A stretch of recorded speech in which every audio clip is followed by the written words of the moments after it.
fanomezana asan'ny tanora tsy dia hoe izay loatra fa fanomezana fahaiza-manao dia mazava ho azy moa fa tsy diso ny fanontanianao satria rehefa misy ilay fahaiza-manao dia mitarika any amin'ny famoronana asa raha asa tanana ny resahantsika. Izany hoe ny ankamaroan'izy ireo araka ny fanazavana ny tale général ny senam teo dia afaka miasa tena, afaka miary amin'ny alalan'ilay fahaizana izay mitrandrahany taton'ny senam ary miveko fa tokony izy tokoa izay fanohanana an'izay an'ireo mpanao asa tananareo. Betsaka amin'izy ireo mahatsiaro ankilabao no ny antony maro samihafa satria ny fahaiza-manao eo ihany fa ny hoentomanana ihany koa ny voaresaka teo moa momba ny famatsiana akoho fa eo ihany koa ny lanam-barotra sy fahazahoana famatsim-bola izay mbola olana ngeza-be ho an'ny mpanao asa tanana eto Madagasikara. Inona serim-piarina misy azy ka izay izany ataon'ny ministera miaraka amin'ny senama izay ratsa mangaika manokana mikasika ny asa tanana moa izany dia tena ametraka mihitsy laminasa mba hijerevana izay tantsoka azomena ny reto mpanao asa tanana malagasy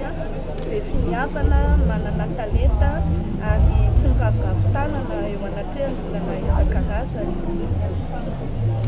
Tsikato tena maro ny olona manana fahaiza-manao no mahazo tonga fahafanana.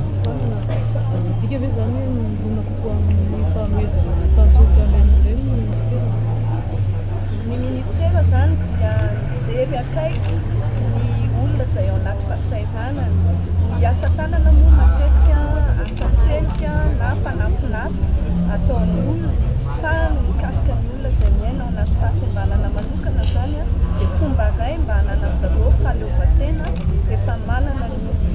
fahaiza-manao iny mikasika an'izay misehatra misy azy dia araka ilay voalazako teo hoe afaka hanana ny fiarina manokana fidiram-bola dia betsaka amin'izy ireo no mbola fanaovana asa tanana ary mazava ho azy fa tsisy fanavakavanana ataon'ny senam